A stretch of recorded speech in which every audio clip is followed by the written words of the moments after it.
Las esposas se cerraron alrededor de mis muñecas justo cuando mi hijo caminaba hacia el escenario para recibir su diploma. Todo el estadio me miraba. Cientos de personas. Cámaras. Susurros. Y yo, Ricardo Navarro, padre orgulloso de 41 años, era arrastrado como un criminal frente a todos. Fraude bancario, dijeron. $800.000. Documentos falsos con mi firma. Pero yo no había firmado nada. Y mientras me empujaban hacia el auto policial, entendí algo que heló mi sangre. Mi exesposa Isabel había estado callada durante un año. Demasiado callada. Ella y su amante, Damián, habían usado ese silencio para algo mucho peor que una simple infidelidad. Me habían tendido una trampa perfecta. Y yo caí como un idiota. Déjame contarte cómo llegué aquí. Porque si hay algo que aprendí en este infierno, es que la traición nunca termina donde crees. Solo evoluciona. 12 meses antes. Firmé los papeles de divorcio un martes gris de mayo. La pluma temblaba en mi mano mientras escribía mi nombre por última vez al lado del de Isabel. 19 años de matrimonio reducidos a tinta negra sobre papel blanco. ¿Contento? Isabel me miró desde el otro lado de la mesa del abogado. Su cabello rubio, que antes me encantaba, ahora me parecía una máscara perfecta. 38 años y seguía siendo hermosa. Pero esa belleza escondía veneno. ¿Contento? Repetí con una risa amarga. ¿Tú qué crees, Isabel?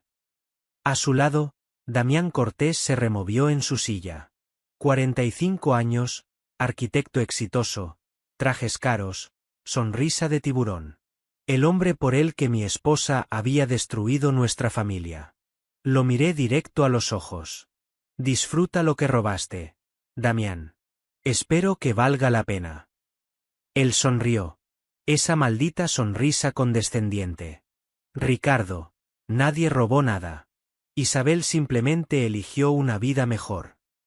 Me levanté tan rápido que la silla cayó hacia atrás. El abogado de Isabel, el señor Campos, se puso de pie alarmado. Señor Navarro, cálmese. Una vida mejor. Escupí las palabras. ¿Así le llamas a destruir una familia? A mentirle a un hijo de 18 años. Isabel se puso de pie, su voz fría como el hielo. Mateo es adulto. Lo superará. Y tú también, Ricardo. Deja el drama. Algo se quebró dentro de mí en ese momento. No fue dolor. Fue claridad. Cristalina y cortante. Esto no ha terminado, Ricardo. Isabel recogió su bolso Louis Vuitton, uno que yo había pagado. Ni siquiera ha comenzado. No entendí esa frase. No hasta mucho después. Salí de esa oficina jurando que nunca volvería a confiar ciegamente en nadie. Había sido contador público durante 20 años, había construido una pequeña firma de asesoría fiscal con 3 empleados, había sido un buen esposo, un buen padre. ¿Y para qué? Para terminar firmando papeles mientras el amante de mi esposa me miraba con lástima. 6 meses antes del arresto. La rutina me salvó. Trabajo. Gimnasio. Visitas a Mateo en la universidad. Terapia los jueves. Comidas congeladas. Documentales hasta las 2 de la madrugada porque el insomnio era mi nuevo compañero. Isabel se quedó con la casa. Yo alquilé un apartamento de 2 habitaciones en el centro. Paredes blancas, muebles de IKEA, silencio ensordecedor. Pero era mío. Nadie me mentía aquí. Una tarde de noviembre, mientras revisaba facturas en mi oficina, sonó mi teléfono. Número desconocido. Ricardo Navarro. Sí, ¿quién habla? Banco Central Internacional. Departamento de Verificación. Necesitamos confirmar unas transferencias realizadas desde su cuenta corporativa. Mi estómago se tensó. ¿Qué transferencias? Yo no autoricé ninguna transferencia grande recientemente. Hubo una pausa. Señor Navarro, según nuestros registros, usted autorizó 3 transferencias la semana pasada. Total. $250.000 a cuentas en Panamá. La sangre se me heló. Eso es imposible. Tiene que ser un error. Tenemos su firma digitalizada, señor. Los documentos fueron procesados correctamente. Colgué y abrí mi computadora con manos temblorosas. Accedí al portal bancario. Contraseña. Usuario. Y ahí estaban. 3 transferencias. Fechas. 8, 10 y 12 de noviembre. Cantidades. 85,000, 85,000 y $80,000. Destinatario. Corporación Estrella del Sur, Panamá. Yo no había firmado nada. Yo no conocía esa corporación. Pero ahí estaba mi firma. Digital, pero idéntica a la mía. Llamé al banco inmediatamente. Llamé a la policía. Presenté una denuncia por fraude. El detective Vargas, un hombre de 50 y tantos con cara de haber visto demasiado, tomó mi declaración. Señor Navarro, ¿alguien tiene acceso a sus contraseñas? Documentos personales. Pensé en mi oficina. En mi casa anterior. En Isabel, que había vivido conmigo durante 19 años y conocía cada rincón de mi vida profesional. Mi ex esposa, dije lentamente. Ella conocía mis claves. Ayudaba con la contabilidad de la empresa. El detective anotó algo en su libreta. ¿Relación actual con ella? Nos divorciamos hace 6 meses. Infidelidad de su parte. Vargas asintió con expresión neutra. Investigaremos. Mientras tanto, cambie todas sus contraseñas. Y contrate más seguro. Esa noche no dormí. Mi mente daba vueltas. ¿Isabel? ¿Era capaz de robarme? ¿De falsificar mi firma? Había sido una traición emocional devastadora. Pero esto era criminal. Llamé a Mateo a la mañana siguiente. Papá, ¿estás bien? Suenas raro. Mateo, necesito preguntarte algo. ¿Tu madre ha mencionado algo sobre mi empresa?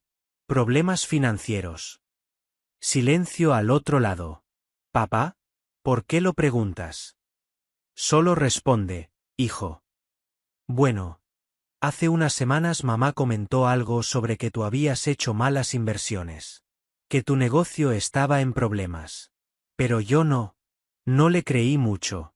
Ya sabes cómo es ella ahora. Sentí un escalofrío recorrer mi espalda. ¿Qué más dijo? Que tal vez tendrías que vender tu parte de la empresa.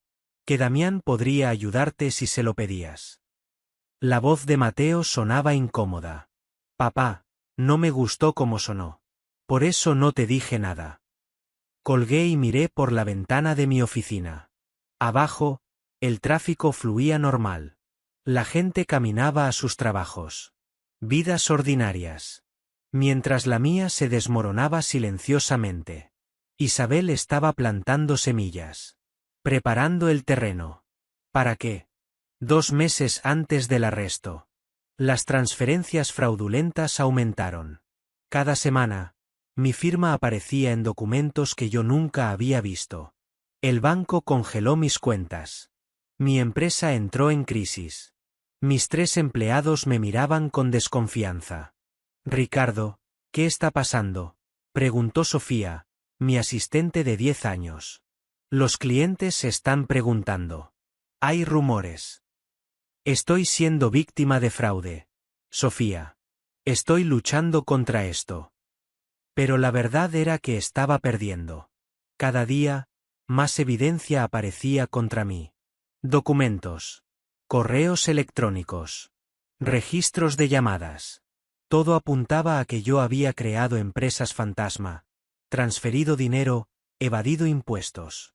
Y entonces llegó la visita de la fiscalía. Agente Mónica Herrera. Agente Luis Torres. Se sentaron en mi oficina, sus expresiones serias. Señor Navarro, hemos estado investigando las denuncias de fraude bancario. Y tenemos evidencia que sugiere que usted es el perpetrador, no la víctima. Mi mundo se tambaleó. Eso es ridículo. Yo presenté la denuncia. La agente Herrera deslizó una carpeta sobre mi escritorio. Tenemos testigos que afirman haberlo visto firmando estos documentos. Tenemos grabaciones de seguridad del banco. Análisis de firma que coinciden al 98% con la suya. Abrí la carpeta con manos temblorosas. Fotos borrosas de alguien de espaldas en el banco. Peritajes. Testimonios de empleados bancarios que me reconocían. Esto está manipulado, susurré. Alguien está haciendo esto. ¿Quién, señor Navarro? Su ex esposa. El agente Torres sonó escéptico. Ella tiene coartadas sólidas para todas las fechas en cuestión. Estaba de viaje con su pareja. Por supuesto. Damián. Viajes románticos. Coartadas perfectas. Y entonces lo vi todo claro. Isabel no estaba siendo vengativa. Estaba siendo estratégica. Ella y Damián me habían tendido una trampa durante meses. Tal vez durante todo el último año de nuestro matrimonio. Habían falsificado documentos, sobornado testigos, creado un rastro perfecto que me hundía. ¿Por qué? ¿Venganza? ¿Dinero? ¿Ambas? Necesito un abogado, dije con voz hueca. Eso sería prudente, señor Navarro. La agente Herrera se puso de pie. No salga de la ciudad. Volveremos con más preguntas. Cuando se fueron, me desplomé en mi silla. Mi teléfono sonó. Mateo. Papá. Vas a venir a mi graduación, ¿verdad? Es en 6 semanas. Tragué saliva. No me la perdería por nada del mundo, hijo. Pero mientras decía esas palabras, una parte de mí sabía que Isabel no había terminado. El golpe final aún estaba por venir. El día de la graduación. Y aquí estamos. De vuelta al inicio. Al momento donde todo explotó. El auto policial me alejaba del estadio. En mi bolsillo, el reloj de mi padre que nunca le entregaría a Mateo. En mis muñecas, esposas frías. Y en mi mente, la imagen de Isabel en la audiencia de divorcio, diciéndome que esto no había terminado. Tenía razón. Esto apenas comenzaba. La celda de detención preventiva olía a desinfectante barato y desesperación. Paredes grises, un catre de metal, un inodoro sin privacidad. 3 días había pasado ahí. 3 días sin ver a Mateo, sin explicarle por qué su padre no estuvo en el momento más importante de su vida. El sonido de llaves me sacó de mis pensamientos. Un guardia abrió la puerta. Navarro. Visita. Me levanté, esperando ver a mi abogado. Pero cuando llegué a la sala de visitas, quien estaba ahí me dejó helado. Mateo. Mi hijo de 23 años me miraba a través del vidrio divisorio. Sus ojos, tan parecidos a los míos, estaban rojos. Había estado llorando. Tomé el teléfono con manos temblorosas. Hijo. ¿Qué hiciste, papá? Su voz se quebró. Todo el mundo está hablando. Fraude. Lavado de dinero. Es verdad. Cada palabra era una puñalada. Mateo, escúchame bien. Yo no hice nada. Tu madre y Damián me tendieron una trampa. Todo es falso. Él negó con la cabeza, lágrimas corriendo por sus mejillas. Mamá dijo que dirías eso. Dijo que siempre has sido orgulloso, que nunca admites tus errores. Sentí como mi mundo se desmoronaba un poco más. ¿Ella te dijo eso? Papá, hay evidencia. Los agentes me mostraron documentos. Tu firma está ahí. Grabaciones del banco donde apareces tú. Mateo se limpió los ojos con rabia. ¿Por qué no me dijiste que tenías problemas de dinero? Yo podría haber ayudado. Porque yo no tenía problemas de dinero. Mateo, piensa. ¿Cuándo te he mentido? Silencio. Largo y doloroso. Nunca, admitió finalmente en voz baja. Pero mamá tampoco me mintió antes. Y ahora uno de ustedes lo está haciendo. Apoyé mi frente contra el vidrio frío. Hijo, Necesito que confíes en mí. Solo una vez más. Dame tiempo para probar la verdad. Mateo se puso de pie, su expresión una mezcla de dolor y confusión. No sé si puedo, papá. No sé qué creer. Colgó el teléfono y se fue. Y yo me quedé ahí, mirando su espalda alejarse, sintiendo como perdía lo único que me quedaba en este mundo. 4 días después. Mi abogado, Ernesto Molina, era un hombre de 60 años con reputación de tiburón. Lo había contratado vendiendo todo lo que me quedaba. Mi auto, mis ahorros, hasta el reloj que había pensado darle a Mateo. Ricardo, no voy a endulzarte esto. Ernesto extendió documentos sobre la mesa de la sala de reuniones de la prisión. La evidencia contra ti es abrumadora. Pero es falsa. Todo es falso. Lo sé. El problema es probarlo. Señaló una hoja. Mira estos análisis de firma. Son casi perfectos. Quien hizo esto tiene acceso a tecnología avanzada de falsificación. Damián, dije de inmediato. Es arquitecto. Trabaja con diseño digital. Tiene los recursos. Ernesto asintió lentamente. Posible. Pero necesitamos más que suposiciones.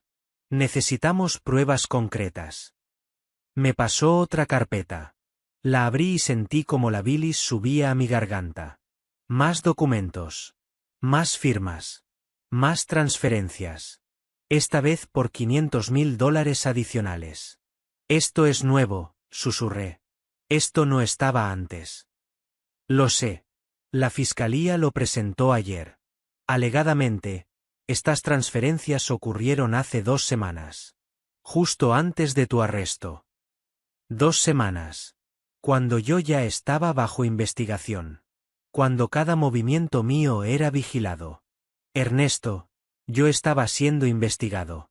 ¿Cómo se supone que hice estas transferencias si los agentes me estaban siguiendo? Una luz apareció en los ojos de mi abogado. Exactamente. Esa es nuestra apertura. Si podemos demostrar que era imposible para ti hacer estas transferencias, todo el castillo de naipes se derrumba. Por primera vez en días, sentí una chispa de esperanza. ¿Qué necesitas que haga? Recuerda todo de esas 2 semanas. Cada lugar donde estuviste. Cada persona con quien hablaste. Necesitamos construir una coartada sólida. Esa noche, en mi celda, reconstruí mi vida de las 2 semanas previas al arresto. Había estado en terapia el martes. En el gimnasio el miércoles por la mañana. En la oficina reorganizando documentos. En reuniones con clientes tratando de salvar mi negocio. Y entonces lo recordé. El jueves, 25 de mayo. El día en que supuestamente hice la transferencia más grande. Yo había estado en el hospital. Me había desmayado en la oficina por el estrés. Sofía había llamado a la ambulancia. Pasé 6 horas en urgencias haciéndome estudios cardíacos. Había registros médicos. Formularios firmados. Testigos. Era imposible que hubiera estado en el banco ese día. Llamé a Ernesto a primera hora de la mañana. Tengo algo.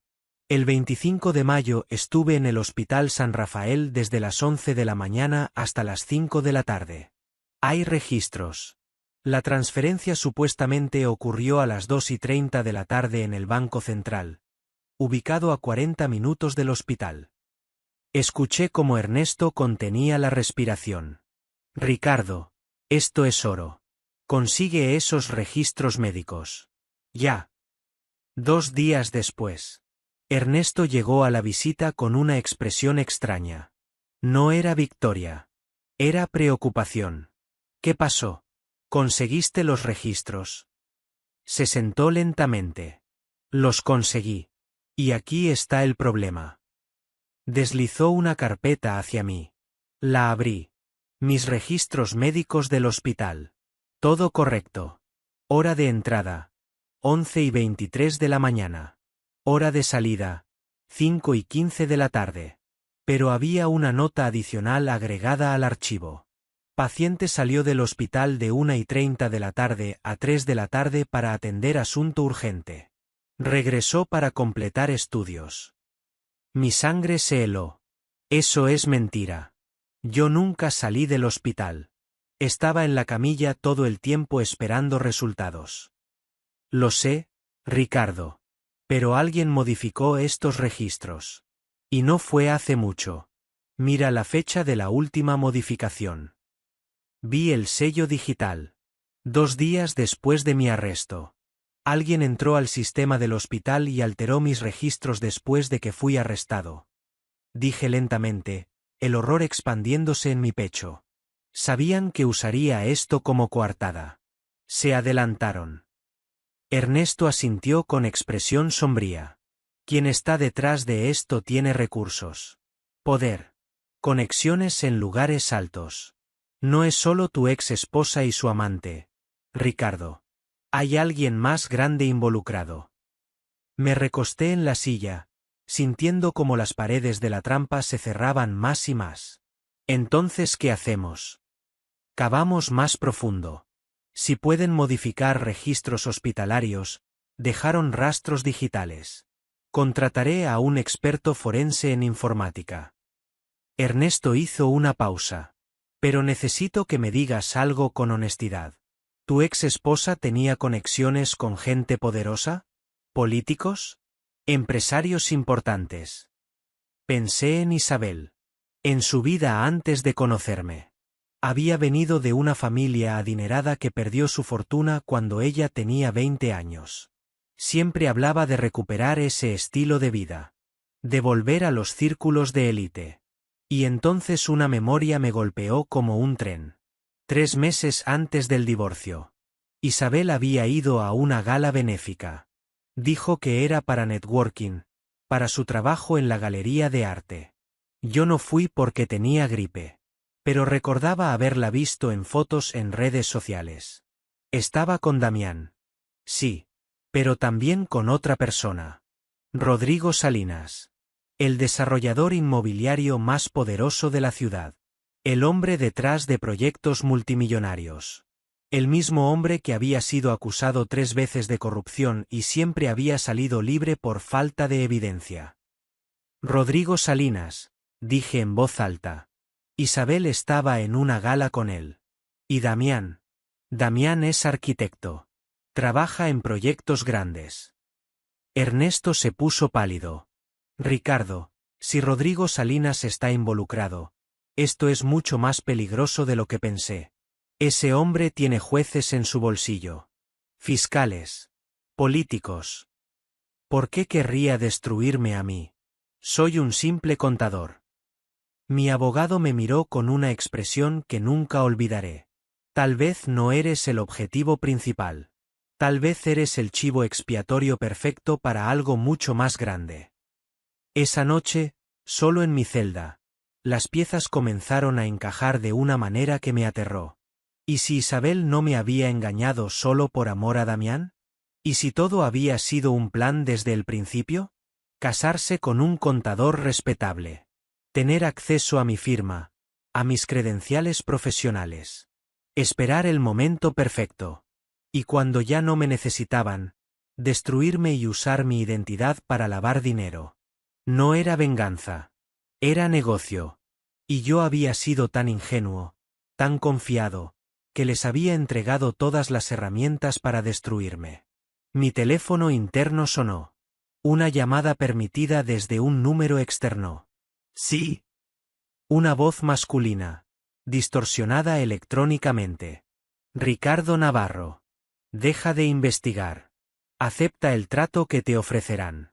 10 años con posibilidad de libertad condicional en 5. O las cosas se pondrán peor para ti y para Mateo. La línea se cortó. Mis manos temblaban. Habían mencionado a Mateo. Mi hijo estaba en peligro. Y en ese momento supe que esto ya no era solo sobre limpiar mi nombre. Era sobre proteger lo único que me importaba en este mundo. Aunque eso significara enfrentarme a gente que podía destruirme con un chasquido de dedos. No dormí esa noche. Cada ruido en la prisión me sobresaltaba. Cada sombra parecía una amenaza. Habían mencionado a Mateo. Mi hijo. Lo único que me importaba en este infierno. A las 6 de la mañana, durante el desayuno en el comedor común, un recluso se sentó frente a mí. Nunca lo había visto antes. Tatuajes en el cuello, cicatriz cruzando su ceja izquierda, mirada de hielo. Ricardo Navarro, dijo en voz baja. No era una pregunta. Mi cuerpo se tensó. Los guardias estaban lejos, ocupados con otros reclusos. ¿Quién pregunta? Él sonrió sin humor. Alguien que te manda un mensaje. Tu hijo Mateo vive en el edificio Riverside, apartamento 304. Sale a correr todas las mañanas a las 7. Usa audífonos azules. No presta atención a su alrededor. El miedo me atravesó como un cuchillo. Si le tocas un pelo. Tranquilo, contador. No soy el mensajero del daño. Soy el mensajero de la advertencia. Se inclinó más cerca. Firma lo que te pidan. Acepta los cargos. 10 años no son nada comparado con lo que le pasará a tu hijo si sigues investigando. Se levantó y se fue, dejándome con el desayuno intocable y el terror asfixiándome. Llamé a Ernesto inmediatamente. Necesito que pongas seguridad en Mateo. Ahora. Me amenazaron. Conocen su dirección, su rutina, todo. Escuché como mi abogado tecleaba rápidamente. Ya estoy en eso. Tengo contactos en seguridad privada. Pero Ricardo, esto confirma algo. Tocamos un nervio. Rodrigo Salinas no amenaza a menos que esté asustado. ¿Asustado? Ernesto, yo estoy en prisión. Él está en su mansión contando millones. Exacto. Y aún así se molesta en amenazarte. ¿Por qué? La voz de Ernesto tenía ese tono que usaba cuando conectaba piezas. Porque hay algo que teme que descubras. Algo grande. Ya sé que usaron mi identidad para lavar dinero. ¿Qué más puede haber? Eso es lo que voy a averiguar. Contraté a Miranda Vega, la mejor investigadora forense digital del país. Si hay rastros electrónicos, ella los encontrará. 3 días después. Miranda Vega no era lo que esperaba. 32 años, cabello corto negro con mechones morados, piercings en la nariz, y una laptop llena de stickers de hackers. Pero cuando habló, supe que Ernesto había elegido bien.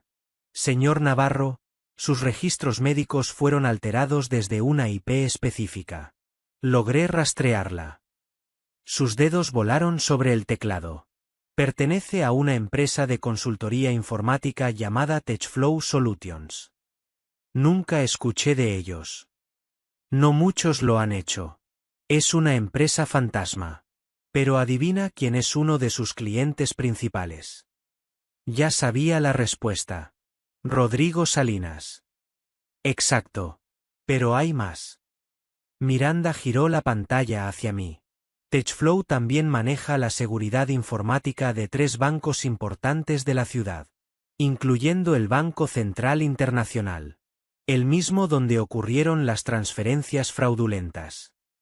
Ernesto se inclinó hacia adelante. ¿Estás diciendo que Salinas tiene acceso directo a los sistemas bancarios? Acceso de puerta trasera.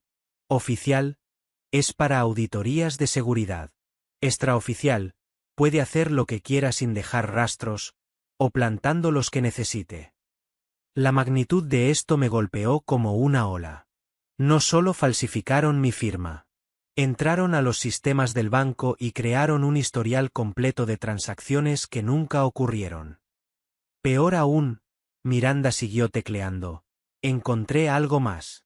Las empresas fantasma en Panamá a las que supuestamente transferiste dinero, están vinculadas a un proyecto de desarrollo inmobiliario enorme. Un complejo turístico de lujo en la costa. Déjame adivinar. Desarrollador del proyecto. Rodrigo Salinas y su socio. Damián Cortés. El silencio llenó la sala. Ahí estaba. La conexión. No era solo sobre Isabel engañándome. Era sobre Damián y Salinas necesitando lavar dinero para su proyecto ilegal. Y yo siendo el patsy perfecto. ¿Por qué yo? Pregunté en voz alta. De toda la gente. ¿Por qué elegirme? Ernesto intercambió una mirada con Miranda. Porque Isabel te conocía mejor que nadie. Sabía que eras honesto, confiable, respetado. El contador perfecto cuya reputación haría que nadie sospechara. Y cuando todo explotara, tú serías el culpable obvio. Ella planeó esto desde el principio, susurré. El matrimonio, todo. No, Miranda negó con la cabeza. Revisé su historial. Isabel y Damián se conocieron hace 4 años en una exposición de arte. Pero Damián ya estaba trabajando con Salinas en ese entonces. Creo que Damián se acercó a Isabel específicamente porque estaba casada contigo. La traición tenía capas. Cada una más dolorosa que la anterior. Usaron a Isabel para llegar a mí. Y ella lo aceptó, agregó Ernesto con dureza. Hay registros bancarios de transferencias a su cuenta personal. $300.000 en los últimos 2 años. Pagos por servicios prestados. Mi esposa me había vendido por dinero. Esa misma tarde. Recibí otra visita inesperada. Esta vez, una mujer de unos 40 años. Elegante, cabello rubio recogido, traje Chanel. Se sentó frente a mí con una expresión difícil de leer. Señor Navarro, mi nombre es Victoria Salinas. Mi corazón dio un vuelco. ¿Salinas? ¿Eres? La esposa de Rodrigo. Sí. Su voz era firme pero había algo en sus ojos. Miedo. Vine porque necesito que entiendas algo. Mi esposo no es un hombre al que se pueda detener fácilmente. Viniste a amenazarme también. Ella negó con la cabeza lentamente. Vine a advertirte. Y tal vez, a ofrecerte algo. Me incliné hacia adelante. Escucho. Victoria miró alrededor, verificando que nadie estuviera cerca. Rodrigo ha hecho esto antes. Arruinar gente inocente para cubrir sus crímenes. 3 hombres en los últimos 10 años. Todos contadores, todos con familias, todos ahora en prisión por crímenes que no cometieron. ¿Y tú sabías? Sospechaba. Pero Rodrigo controla todo. Mis cuentas, mi vida, mis hijos. Su voz se quebró ligeramente. Si intento dejarlo, amenaza con quitarme a mis hijas. Tiene jueces, policías, fiscales en su nómina. Entonces, ¿por qué estás aquí? Ella sacó una pequeña USB de su bolso, tan discreta que casi la perdí de vista. La deslizó bajo la mesa hacia mí. Porque esta vez fue demasiado lejos. Isabel Navarro, tu ex esposa, está embarazada. El mundo se detuvo. ¿Qué? De Damián. 5 meses. Y Rodrigo planea usarte no solo para lavar dinero, sino para un asesinato. Mi mente no podía procesar lo que estaba escuchando. ¿Qué asesinato? Victoria se puso pálida. Hay un fiscal federal, Marcos Aguirre, investigando a Rodrigo. Es incorruptible. No pueden comprarlo. Así que planean matarlo y culparte a ti. Dirán que Aguirre estaba investigando tus fraudes y que ordenaste su muerte desde prisión. La USB estaba fría en mi mano. ¿Qué hay aquí? Grabaciones. Conversaciones entre Rodrigo, Damián e Isabel planificando todo esto. Empezando desde hace 3 años. Está todo ahí. Cómo reclutaron a Isabel. Cómo falsificaron tus documentos. Los pagos. Y el plan para el asesinato de Aguirre. ¿Por qué me estás ayudando? Sus ojos se llenaron de lágrimas. Porque mi hija mayor tiene 16 años. Y la otra noche escuché a Rodrigo hablar sobre casarla con un socio de negocios de 50 años para sellar un trato. Su voz tembló. No dejaré que mis hijas crezcan en este mundo. Pero necesito ayuda para salir. Y tú necesitas pruebas. Podemos ayudarnos mutuamente. Miré la USB en mi mano. Era tan pequeña. Y contenía la llave de mi libertad. O mi sentencia de muerte. Si Rodrigo descubre que me diste esto. Lo sé, Victoria se puso de pie. Por eso necesitas actuar rápido. El asesinato de Aguirre está planeado para dentro de 5 días. Después de eso, tú serás acusado de conspiración para matar a un funcionario federal. Nunca saldrás de prisión. Se fue tan silenciosamente como llegó. Me quedé ahí, sosteniendo la USB, sintiendo su peso como si cargara plomo. 5 días. Tenía 5 días para exponer una conspiración que involucraba a uno de los hombres más poderosos de la ciudad, salvar a un fiscal federal de ser asesinado, limpiar mi nombre y proteger a mi hijo. Todo desde una celda de prisión. Esa noche, le di la USB a Ernesto durante su visita diaria. Él la conectó a su laptop con manos temblorosas. Escuchamos en silencio. La voz de Isabel, clara como el cristal. Ricardo confiará en mí hasta el final. Es demasiado bueno. Demasiado ingenuo. Será perfecto. La voz de Damián, ¿y si sospecha? Isabel rió. Una risa que alguna vez me había hecho feliz. Ahora sonaba como veneno. No lo hará. He pasado 19 años estudiándolo. Sé exactamente cómo manipularlo. Luego la voz de Rodrigo Salinas, profunda y autoritaria. Una vez que Aguirre esté muerto y Navarro sea acusado, el proyecto estará limpio. Nadie investigará de dónde vino el dinero. Todos estarán ocupados con el escándalo del contador asesino. Más grabaciones. Más planes. Más evidencia. Cuando terminó, Ernesto me miró con ojos brillantes. Ricardo, esto es suficiente para hundirlos a todos. Pero necesitamos llevarlo a alguien que no esté en la nómina de Salinas. El fiscal Aguirre, dije de inmediato. Él es el objetivo. Si lo advertimos y le damos esto, podríamos salvar su vida y la tuya. Ernesto cerró su laptop. Pero tenemos que movernos esta noche. Cada hora que pasa es una hora más para que Salinas descubra que su esposa nos traicionó. Hazlo. Y Ernesto, gracias. Por creer en mí cuando nadie más lo hizo. Mi abogado sonrió con cansancio. Los inocentes merecen luchar, Ricardo.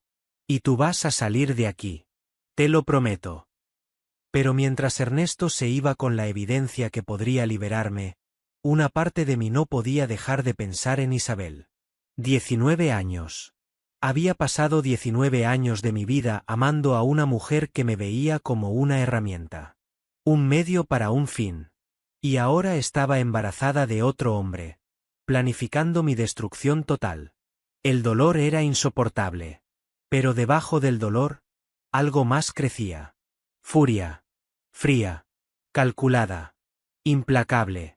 Si sobrevivía a esto, si salía de esta prisión, Isabel, Damián y Rodrigo Salinas aprenderían una lección. Nunca subestimes al hombre callado.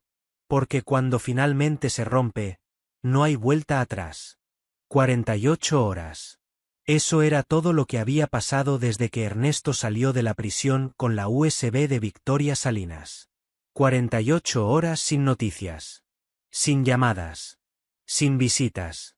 El silencio me estaba matando. Me senté en mi celda, mirando el techo agrietado, cuando escuché pasos acercándose. Rápidos. Urgentes.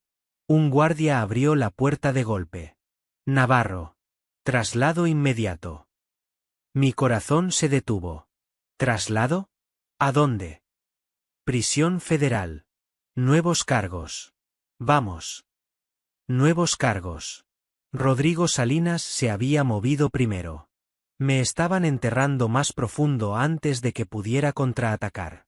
Mientras me esposaban y me llevaban por los pasillos, vi caras de otros reclusos. Algunos con lástima. Otros con esa mirada que significa hombre muerto caminando. El traslado a prisión federal significaba una cosa. Habían agregado cargos federales. Probablemente conspiración para asesinar a un funcionario público.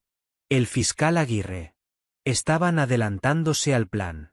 Pero cuando me subieron a la van de transporte, no estábamos solos. Había otro hombre.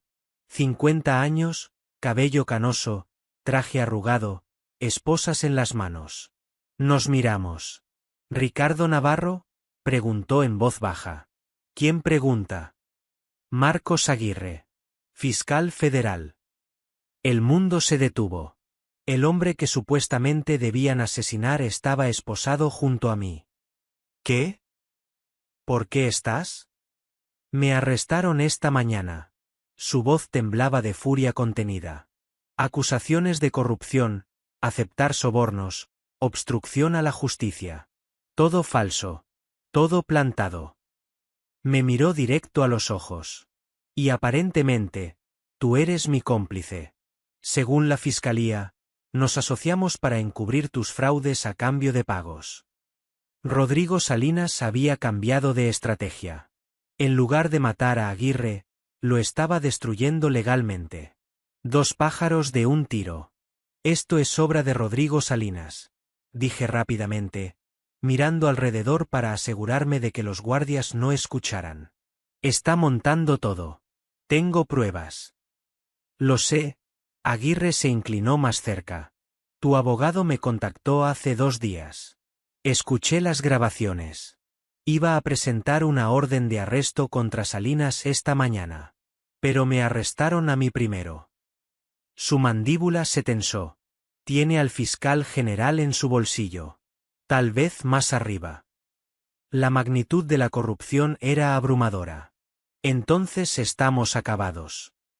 No. La mirada de Aguirre se endureció. Hice copias de las grabaciones.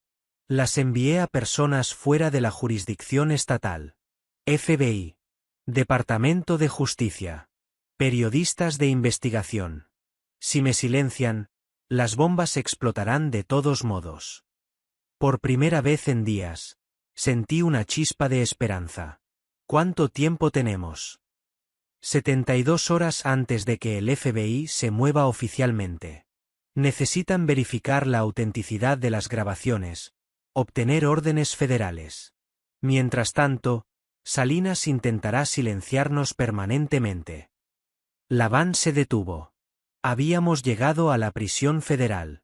Las puertas se abrieron y nos bajaron. Pero algo estaba mal. El lugar estaba demasiado vacío. Muy pocos guardias.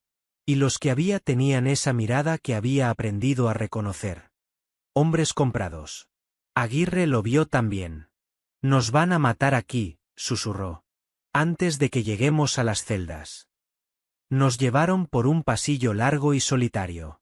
Nuestros pasos hacían eco contra el concreto. Los guardias detrás de nosotros, demasiado cerca, demasiado tranquilos. Y entonces, la luz del pasillo se apagó. ¡Al suelo!, gritó una voz. Pero no era de los guardias. Reconocí esa voz. Miranda Vega. Explosiones de luz. Granadas aturdidoras. Gritos. Caos. Alguien me jaló hacia un lado. Rodé por el suelo, las esposas haciendo que perdiera el equilibrio. Escuché disparos. No con balas, sino con dardos tranquilizantes. Cuando la luz regresó, los guardias estaban en el suelo, inconscientes. Y frente a nosotros había un equipo de 5 personas vestidas de negro. Cascos, armas tácticas. Miranda Vega se quitó el casco. Señor Navarro, señor Aguirre, están oficialmente bajo protección federal. Cortesía del FBI. Un hombre mayor se acercó, mostrando su placa. Agente especial Thomas Brennan. Fiscal Aguirre, las grabaciones que envió fueron verificadas. Tenemos órdenes de arresto federal contra Rodrigo Salinas, Damián Cortés e Isabel Navarro. Pero los necesitamos vivos para testificar. Aguirre se puso de pie, todavía esposado. Esos guardias trabajaban para Salinas. Iban a matarnos. Lo sabemos. Brennan hizo una señal y alguien nos quitó las esposas. Por eso interceptamos el traslado. Oficialmente, ustedes están en custodia federal protegida. Nadie sabrá dónde están.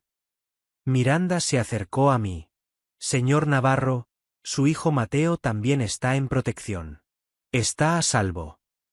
Las lágrimas amenazaron con salir. Mateo estaba a salvo. Gracias, fue todo lo que pude decir. 24 horas después. Casa segura del FBI. Estábamos en una casa en las afueras de la ciudad. Vigilancia constante. Aguirre, Miranda, Ernesto y yo revisando cada pieza de evidencia, construyendo el caso perfecto contra Salinas. El problema, explicó el agente Brennan, es que Salinas tiene conexiones profundas. Si no lo hacemos bien, un juez comprado puede liberar todo. ¿Qué tan profundo?, preguntó Aguirre. Brennan puso fotos sobre la mesa. Jueces. Fiscales estatales. 2 senadores. Un congresista. Ha construido un imperio de corrupción durante 20 años. Su red es extensa. Miré las fotos. Y entonces vi una que me heló la sangre. El juez que había presidido mi divorcio. Fernando Ruiz.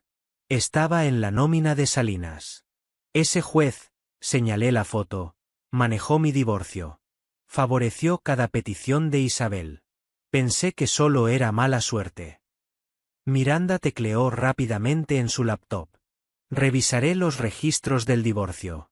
Si Salinas influenció el resultado, podemos agregar más cargos. Ernesto se acercó. Ricardo, hay algo más que necesitas saber.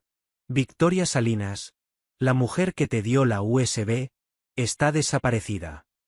Mi estómago se hundió. ¿Qué? Su esposo descubrió que nos ayudó. Hace 12 horas, desapareció de su casa. Sus hijas están con familiares, pero Victoria. Ernesto negó con la cabeza. No sabemos si está viva. La culpa me atravesó. Esa mujer me había salvado, y ahora estaba pagando el precio.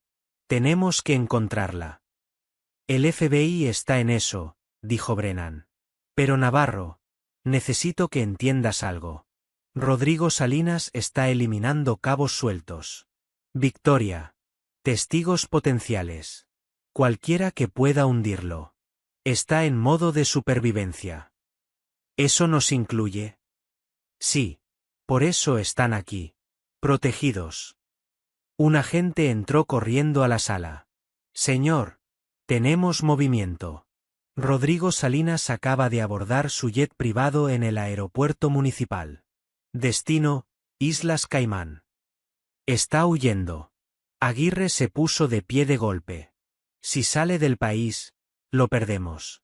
Tiene suficiente dinero allá para desaparecer para siempre. Brennan ya estaba en su teléfono. Bloqueen ese vuelo. Quiero a la FAA, TSA, todos. Ese avión no despega. Pero otro agente negó con la cabeza. Señor, el vuelo ya fue aprobado hace 1 hora. Tiene autorización directa del aeropuerto. Alguien más arriba le dio luz verde. La corrupción llegaba hasta la administración del aeropuerto. ¿Cuánto tiempo hasta que despegue?, preguntó Aguirre. 20 minutos. No había tiempo. Si Salinas escapaba, todo esto habría sido en vano. Isabel y Damián podrían seguirlo. Y yo me quedaría aquí, con mi vida destruida, mi reputación en ruinas. Tengo una idea, dije de repente. Todos me miraron. Salinas cree que estoy en prisión. Cree que Aguirre está arrestado. Cree que ganó. Usa eso. Brennan frunció el ceño. ¿Qué propones? Que Aguirre llame a los medios. Ahora mismo. Conferencia de prensa urgente. Anuncia las acusaciones contra Salinas, las grabaciones, todo. En vivo. Una vez que sea público, Salinas no podrá huir. Todos los aeropuertos, fronteras, estarán alertas. Miranda sonrió. Brillante. No puede sobornar a todo el país si todos están mirando. Aguirre asintió lentamente. Pero eso significa exponer las grabaciones antes de tener todo preparado legalmente. Salinas podría alegar que la evidencia fue obtenida ilegalmente. O, intervino Ernesto, podría entrar en pánico y cometer errores. Gente desesperada hace cosas estúpidas. Brennan pensó por un momento. Hagámoslo. Aguirre, prepárate. Tienes 15 minutos para estar en vivo. 14 minutos después, Marcos Aguirre estaba frente a cámaras de 5 canales de noticias diferentes, transmitiendo en vivo a todo el país. Buenas tardes. Soy el fiscal federal Marcos Aguirre.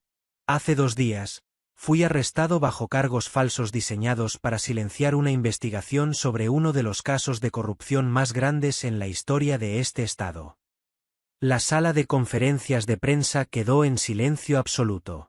Tengo en mi poder evidencia irrefutable de que Rodrigo Salinas, el desarrollador inmobiliario, ha operado una red de corrupción, lavado de dinero y conspiración criminal durante más de 20 años.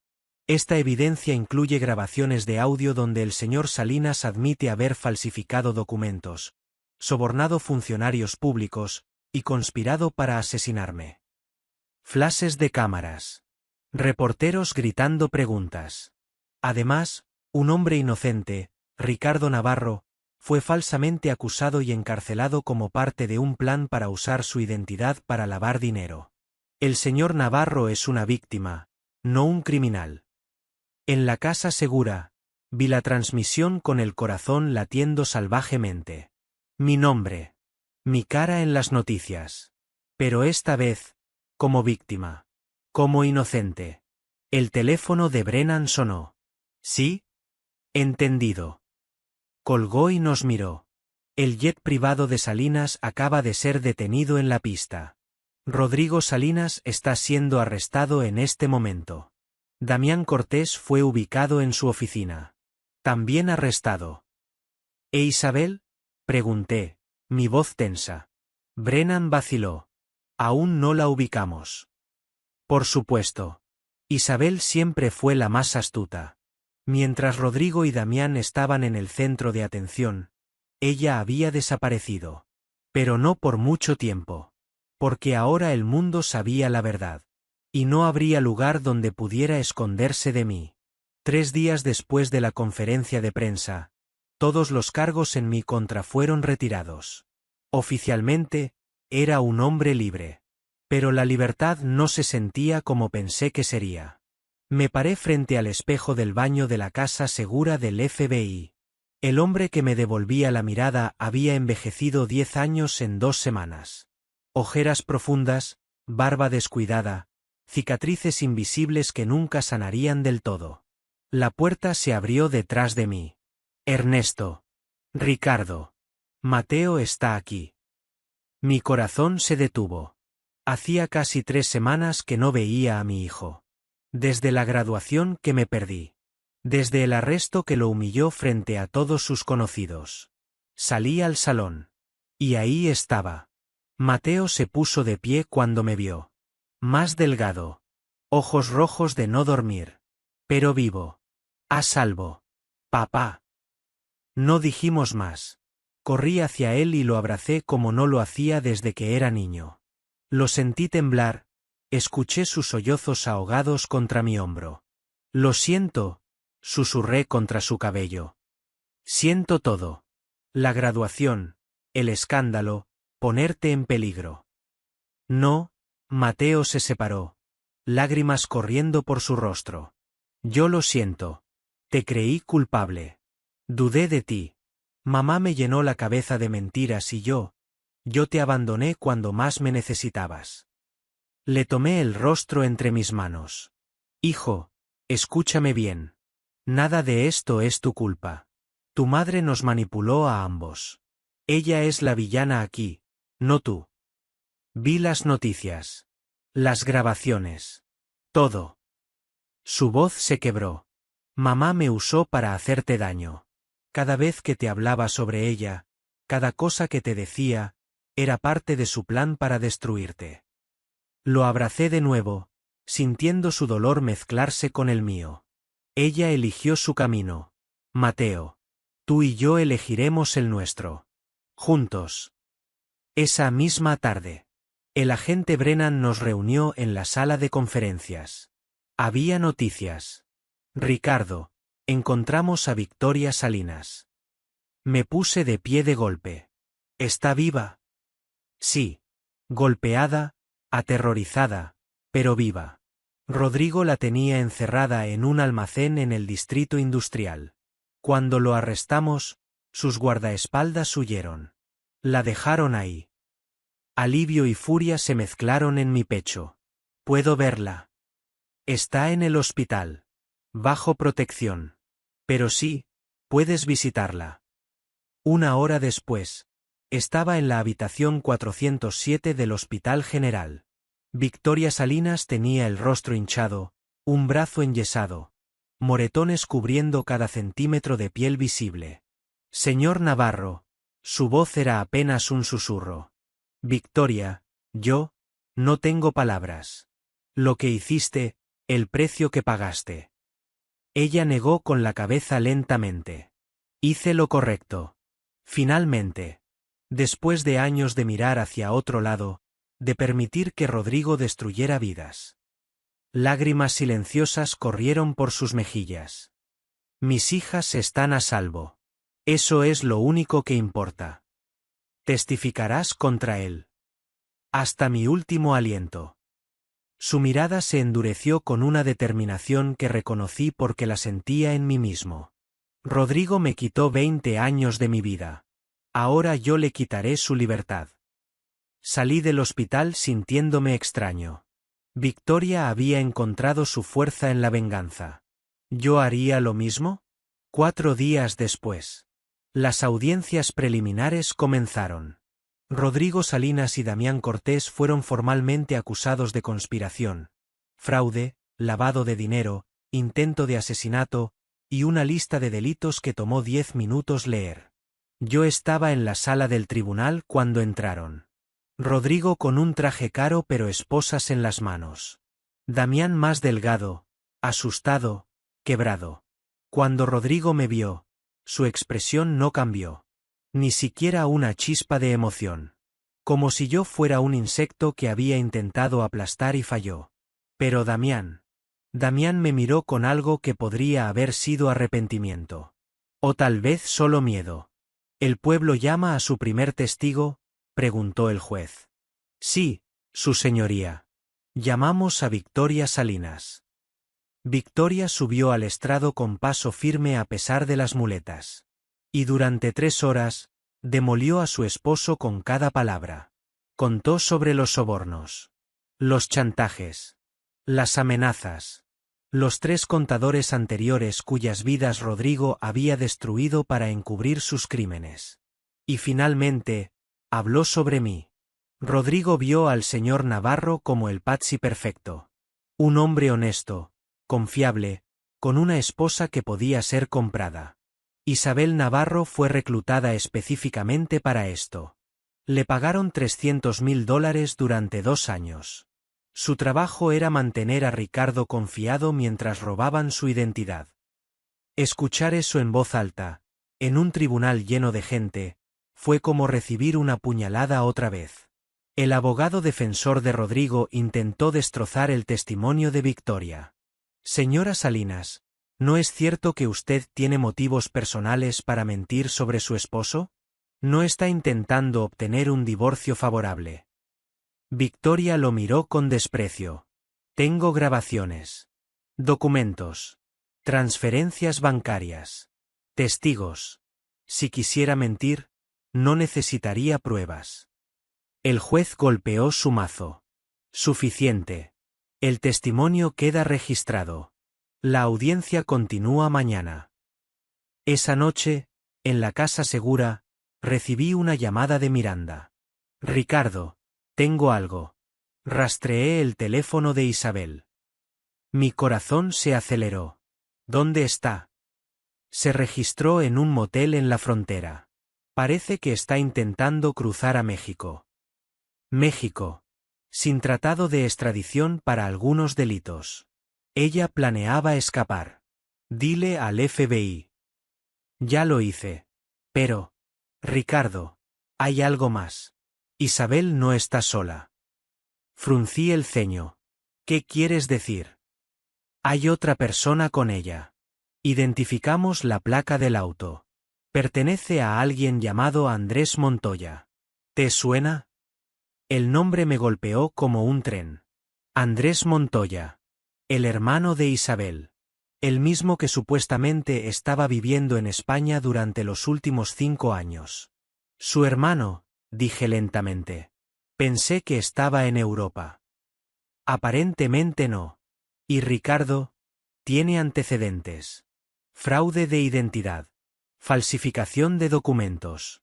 Cumplió 3 años en prisión hace una década. Las piezas encajaron. Él fue quien falsificó mi firma. Isabel lo trajo de vuelta para hacer el trabajo sucio. Exacto.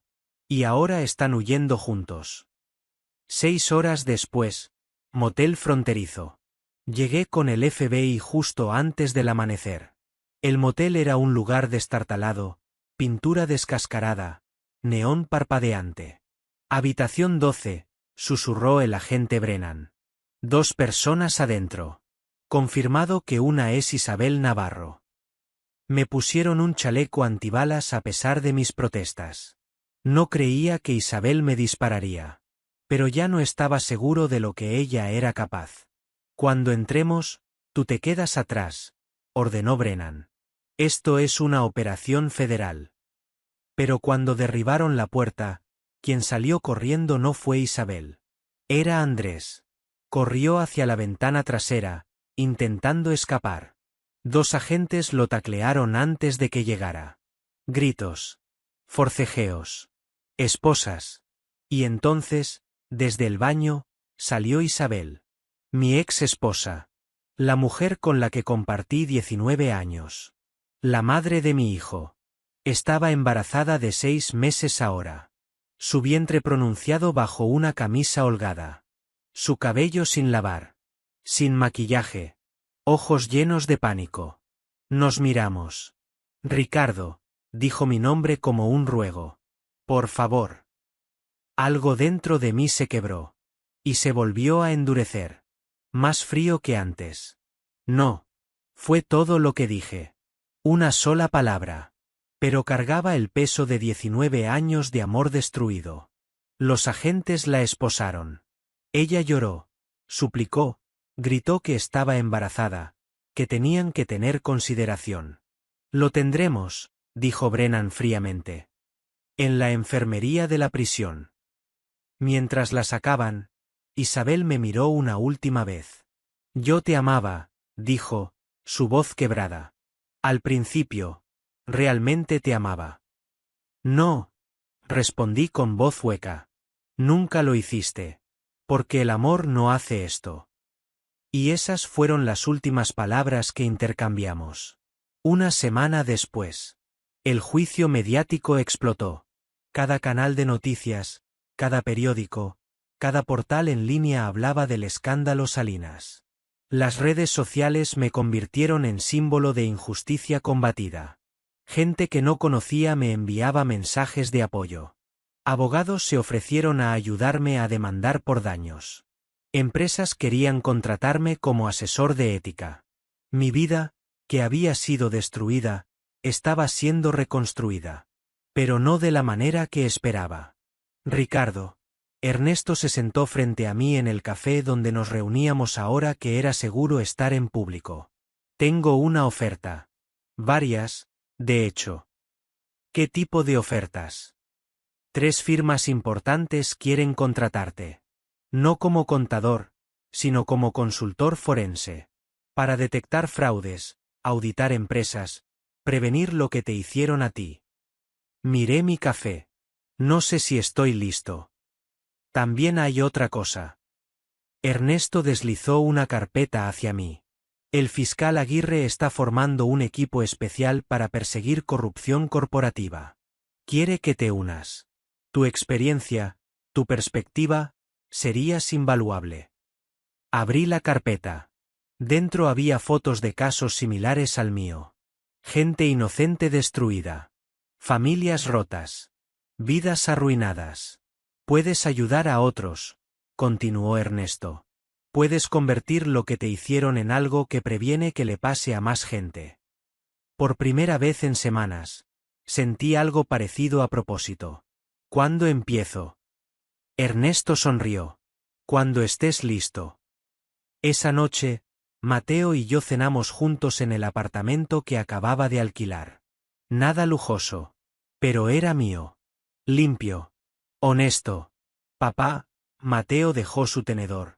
¿Alguna vez perdonarás a mamá? La pregunta me golpeó en el pecho. No lo sé, hijo. Parte de mí entiende que fue manipulada. Pero otra parte. Hice una pausa. Otra parte sabe que ella eligió esto. Eligió el dinero sobre nosotros. Sobre ti. Yo no puedo perdonarla, dijo Mateo con voz firme. No después de lo que te hizo. De lo que nos hizo. No tienes que hacerlo. El perdón es una elección personal. Y está bien si nunca llegas ahí. Mateo asintió lentamente. ¿Y Damián? Rodrigo. Ellos pagarán. El sistema se encargará de eso. Bebí de mi copa de vino. Pero yo me encargaré de reconstruir lo que destruyeron. Esa es mi venganza. Vivir bien. Ayudar a otros. No dejar que me definan. Pero mientras decía esas palabras, una parte de mí sabía que había cambiado. El hombre confiado y bondadoso había muerto en esa celda de prisión. En su lugar, había alguien más fuerte. Más cuidadoso. Más peligroso. Y aunque Isabel, Rodrigo y Damián irían a prisión, mi verdadera venganza apenas comenzaba. Porque había decidido algo en las largas noches de encierro. Nunca más sería la víctima. Nunca más confiaría ciegamente. Y si alguien intentaba destruirme otra vez, no esperaría a que el sistema hiciera justicia. La haría yo mismo. El juicio comenzó 3 meses después de mi liberación. Para entonces, yo ya no era la misma persona que había sido arrestada en la graduación de Mateo. Había aceptado la oferta del fiscal Aguirre. Mi nuevo trabajo era simple. Revisar casos sospechosos de fraude corporativo, auditar empresas bajo investigación, y usar mi experiencia como víctima para detectar patrones que otros no veían. Resultó que era bueno en eso. Muy bueno. En 2 meses, ayudé a descubrir 3 esquemas de lavado de dinero y salvé a 2 personas inocentes de terminar en prisión como casi me pasó a mí. La ironía no se me escapaba. Lo que Isabel y Rodrigo habían intentado usar para destruirme, ahora era mi arma más poderosa. Pero el día del juicio, todo eso quedó en segundo plano. Día 1 del juicio. La sala del tribunal estaba repleta. Periodistas, cámaras, curiosos. El caso Salinas se había convertido en el juicio del año. Rodrigo Salinas entró primero. 52 años pero parecía mayor. La prisión preventiva le había quitado ese brillo de invencibilidad. Su traje ya no era de diseñador. Su cabello estaba despeinado. Las esposas en sus manos brillaban bajo las luces fluorescentes. Damián Cortés entró después. 46 años, delgado hasta los huesos. Había intentado negociar un trato, testificar contra Rodrigo a cambio de una sentencia reducida. Pero la fiscalía tenía suficiente evidencia. No necesitaban su traición para ganar. Y finalmente, Isabel. Mi ex esposa había dado a luz 3 semanas antes. Una niña. En la prisión. Los servicios sociales se la habían llevado inmediatamente. Escuché que los padres de Damián estaban peleando por la custodia. Isabel entró con paso inseguro, todavía recuperándose del parto. Su mirada barrió la sala y se detuvo en mí. Por un segundo, vi a la mujer de la que me enamoré hace 23 años. La estudiante de arte con sueños brillantes y risa contagiosa. Luego parpadeé. Y solo vi a la criminal que me había vendido por dinero. El juez Martínez, una mujer de 60 años con reputación de ser inflexible, golpeó su mazo. Corte en sesión. El pueblo versus Rodrigo Salinas, Damián Cortés e Isabel Navarro. Cargos: conspiración, fraude, lavado de dinero, falsificación de documentos, intento de asesinato de un funcionario público, y obstrucción a la justicia. La fiscal, Ana Méndez, se puso de pie. 38 años, brillante, implacable. Su señoría, el pueblo demostrará más allá de toda duda razonable que los acusados operaron una conspiración criminal durante más de 3 años con el único propósito de enriquecerse a costa de víctimas inocentes. Y que cuando fueron descubiertos, intentaron silenciar testigos y asesinar a un fiscal federal. Durante 6 horas, la fiscal presentó evidencia. Las grabaciones de Victoria Salinas. Documentos bancarios. Testimonios de empleados de Techflow Solutions.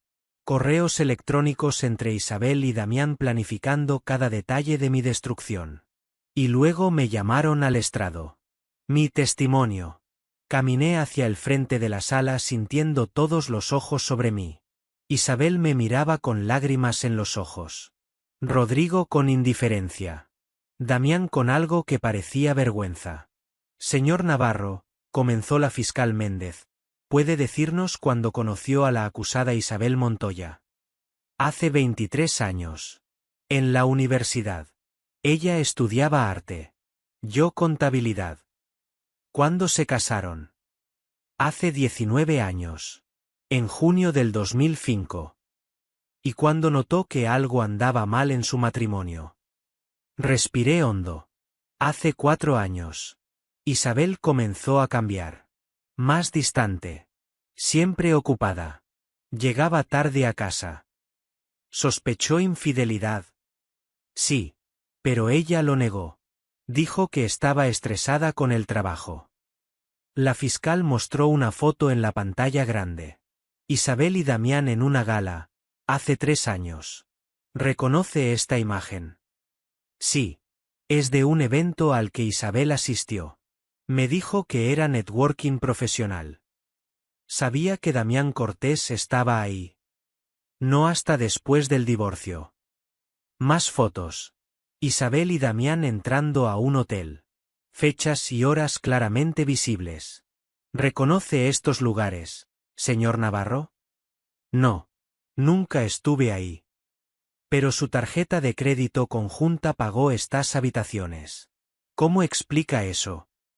Isabel tenía acceso a nuestras cuentas. Confiaba en ella. La palabra confiaba resonó en la sala como una acusación. La fiscal continuó. ¿Cuándo descubrió las transferencias fraudulentas? Hace 8 meses. Recibí una llamada del banco. $250.000 habían sido transferidos a cuentas en Panamá. Yo no autoricé nada. ¿Qué hizo? Llamé a la policía. Presenté una denuncia. Pensé que era un hackeo. ¿En algún momento sospechó de su esposa? Hice una pausa. Esta era la parte que dolía. No al principio. Isabel había sido mi compañera durante 19 años. La madre de mi hijo. Nunca imaginé que ella. Mi voz se quebró ligeramente. Nunca imaginé que me vendería. Escuché un sollozo. Miré hacia los acusados. Isabel lloraba, su rostro enterrado en sus manos. Pero yo había aprendido algo en estos meses. Las lágrimas de los culpables no significan remordimiento. Solo significan que fueron atrapados. ¿Qué pasó después, señor Navarro? Fui arrestado. En la graduación de mi hijo. Frente a cientos de personas. Acusado de crímenes que no cometí. Encerrado en una celda mientras el mundo me veía como un criminal. Y durante ese tiempo, ¿qué hizo la señora Isabel Navarro? Nada. No me visitó. No me defendió. Dejó que me pudriera en prisión mientras ella planeaba huir del país con su amante y el dinero que robaron. La fiscal se giró hacia el jurado. El señor Navarro perdió su libertad, su reputación, casi pierde a su hijo, todo porque 3 personas decidieron que su vida valía menos que su codicia. Se sentó. El abogado defensor de Rodrigo, un hombre de 50 años con traje caro, se puso de pie. Señor Navarro, ¿no es cierto que usted tenía problemas financieros antes de las supuestas transferencias fraudulentas? No. No es cierto que su empresa estaba perdiendo clientes. Teníamos fluctuaciones normales. Pero éramos rentables. Y no es conveniente culpar a mi cliente de sus propios crímenes. Me incliné hacia adelante, mirándolo directamente. Su cliente tiene grabaciones admitiendo todo. Su cliente fue arrestado intentando huir del país. Su cliente ha destruido vidas durante 20 años. ¿Qué es lo conveniente aquí? El abogado abrió la boca. La cerró. Se sentó. Sin más preguntas, murmuró. Día 5 del juicio. Victoria Salinas testificó por segunda vez. Esta vez, más fuerte, más clara. Trajo documentos adicionales. Grabaciones que había guardado como seguro de vida durante años. Rodrigo me amenazó con quitarme a mis hijas si hablaba, dijo con voz firme. Pero me di cuenta de que si no hablaba, ellas crecerían pensando que el abuso de poder es normal. Preferí arriesgar todo para darles un futuro mejor. El jurado la escuchó en silencio. Algunas mujeres tenían lágrimas en los ojos. Luego vino el testimonio del perito forense digital. Miranda Vega subió al estrado y destrozó la defensa con datos fríos y duros. Las firmas digitales del señor Navarro fueron falsificadas usando software de manipulación avanzada. Encontramos rastros del programa en computadoras vinculadas a Andrés Montoya, hermano de la señora Isabel Navarro. Andrés, quien también estaba siendo juzgado por separado, había sido el cerebro técnico de la operación. Isabel lo reclutó. Rodrigo lo pagó. Damián proporcionó la información necesaria. Todos culpables. Todos atrapados. Día 8, los veredictos. El jurado deliberó durante 2 días. Cuando regresaron, la tensión en la sala era palpable. En el caso del Pueblo versus Rodrigo Salinas, ¿cómo encuentra el jurado al acusado? El portavoz del jurado, un hombre de 40 años con lentes, se puso de pie. Culpable en todos los cargos. Rodrigo no se inmutó. Como si esperara a este resultado. En el caso del Pueblo versus Damián Cortés. Culpable en todos los cargos. Damián se desplomó en su silla, sollozando. En el caso del Pueblo versus Isabel Montoya de Navarro. Un segundo de silencio. Mi corazón latía tan fuerte que pensé que todos lo escucharían. Culpable en todos los cargos. Isabel gritó. Un grito agudo, desesperado. Sus abogados intentaron calmarla pero ella se retorció, tratando de zafarse. No. Yo fui manipulada. Rodrigo me obligó. Ricardo, por favor. Pero yo no dije nada. Solo la miré. Y en ese silencio, ella entendió. No había vuelta atrás. No había perdón. No había segunda oportunidad. Las decisiones tienen consecuencias. Y las suyas acababan de alcanzarla. 2 semanas después. Sentencias. La juez Martínez leyó las sentencias con voz firme y clara. Rodrigo Salinas. Por los cargos de conspiración, fraude, lavado de dinero, intento de asesinato y obstrucción a la justicia, lo condeno a 40 años de prisión federal sin posibilidad de libertad condicional durante los primeros 20 años. 40 años. Rodrigo tenía 52. Moriría en prisión. Damián Cortés. Por los cargos de conspiración, fraude y lavado de dinero, lo condeno a 25 años de prisión federal. Damián se derrumbó, llorando. Sus padres en la galería gritaron. Los guardias tuvieron que escoltarlos fuera. Isabel Montoya de Navarro.